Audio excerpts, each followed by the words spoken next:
আমার চ্যানেলের সমস্ত ভিউয়ার্সকে প্রথমেই জানাই আগাম শুভেচ্ছা। দীপাবলি এবং ধনতেরাসের আগাম শুভেচ্ছা আমি আগে থেকে আমার চ্যানেলে আমার সমস্ত ভিউয়ার্সদের জানিয়ে দিলাম। আপনারা ভালো করে কালী পুজো এবং দীপাবলি, ধনতেরাস এগুলো খুব পরিবারের সাথে একসাথে হয়ে কাটাবেন, আনন্দ করবেন। এইবার আমি আমার টপিকে আসছি। আপনারা হয়তো থাম্বনেইলে দেখেই নিয়েছেন যে বিষয়ে আমি কথা বলতে চাইছি। এই কথাটা বলা খুবই দরকার, সেটা হচ্ছে ক্যালসিয়াম। বডিতে ক্যালসিয়ামের অভাব আপনি মেটাবেন কি করে, যেটা আপনাদের সবাই জানা দরকার। ঠিক আছে, এবার ম্যাক্সিমাম আমরা ডক্টরের কাছে গেলে দেখা যায়, ধরুন আর্থ্রাইটিসের ফলে আপনার হিপ জয়েন্টে ব্যথা বা নি জয়েন্টে, অ্যাঙ্কেল জয়েন্টে, এলবো যেখানে আপনার ব্যথা হোক, ডক্টর আপনাকে ক্যালসিয়ামের ওষুধ দিয়ে দিচ্ছে, ভিটামিন ডি ওষুধ দিয়ে দিচ্ছে, ভিটামিন ডি টুয়েলভ আপনারা খাচ্ছেন। ঠিক আছে, খেতেই হবে। ঠিক আছে, আপনার যদি বডিতে ক্যালসিয়ামের অভাব থাকে তাহলে খেতেই হবে। বা অনেক সময় দেখা যায় যে ক্যালসিয়ামের কতটা অভাব আছে সেইটা না জেনেও অনেক সময় ওষুধ দেওয়া হয়, কিন্তু বেশি তো ধরুন ক্যালসিয়ামের ওষুধ খাওয়া ভালো না। কারণ ধরুন আপনার বডিতে ক্যালসিয়ামের দরকার নেই, তা অতিরিক্ত ট্যাবলেট খেলে সেই ক্যালসিয়ামটা অন্য কোথাও ডিপোজিট হবে এবং সেখান থেকে অন্য কোনো সমস্যা ক্রিয়েটও হবে। তাই আমি আজকে আমার ভিউয়ারদের জানিয়ে দিতে চাই যে কিছু 3টে খাবারের নাম আমি বলবো, যার মাধ্যমে আপনারা প্রচুর পরিমাণে ক্যালসিয়াম পাবেন সেই খাদ্যগুলো খেলে, এবং আপনাদের শরীরে ক্যালসিয়ামের ঘাটতি কিন্তু কমে যাবে। ক্যালসিয়ামের অভাব কোনোদিনও হবে না, এবং ক্যালসিয়াম আর ভিটামিন ডির অভাব না হলে ব্যথা থেকে অনেকটাই আরামে আপনারা থাকতে পারবেন। সেটা হলো ম্যাক্সিমাম আপনারা সবাই জেনে থাকবেন আজকালকার দিনে। সেটা হচ্ছে ক্যালসিয়াম মানে আমরা কি বুঝি? ক্যালসিয়ামের অভাব মানে আমরা বুঝি বা সবাই যেটা বলে সেটা হচ্ছে আপনি দুধ খাবেন বা ডেয়ারি প্রোডাক্ট খাবেন, কিন্তু 100 জনের মধ্যে 85 জনেরই কিন্তু দুধে অ্যাসিডিটি হয় বা ডেয়ারি প্রোডাক্টে অ্যাসিডিটি হয়।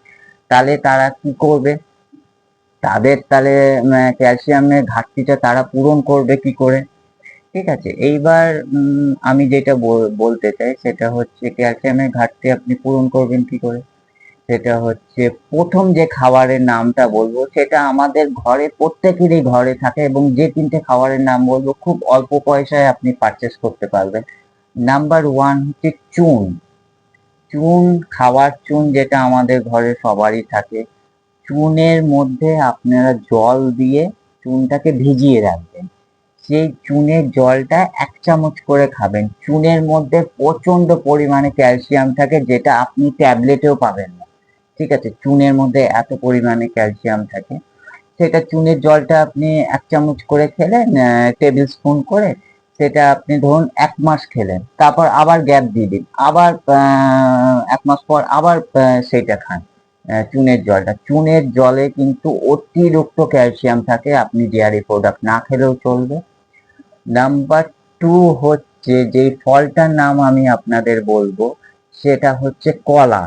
কলাতে কিন্তু প্রচুর পরিমাণে ক্যালসিয়াম থাকে। কলা খেলে কিন্তু আপনার শরীরে ক্যালসিয়ামের ঘাটতিটা অনেকটাই মিটে যাবে। তার সাথে আপনারা ভিটামিন সি যুক্ত কমলা লেবু, মৌসম্বি লেবু এইগুলোও খেতে পারেন। এইগুলোতেও আপনার ওদের উপকার হবে।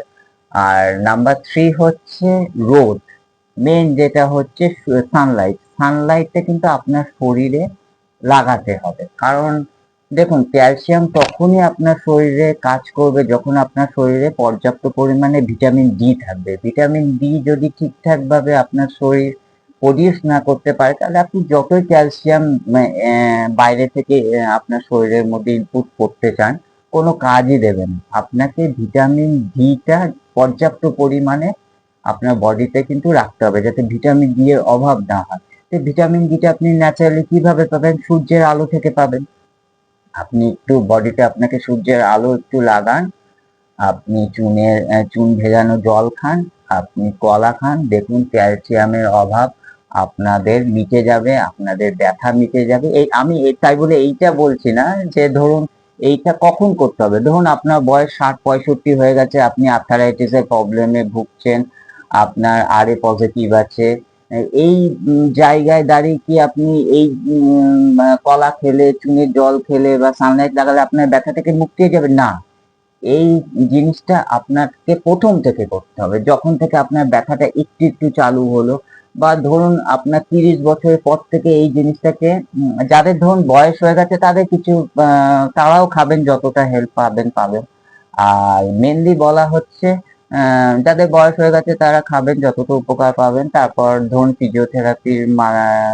ফিজিওথেরাপিস্টের কাছে যাবেন, তারা আপনাদের ব্যথাটাকে যতটা পারবে কমিয়ে দেবে।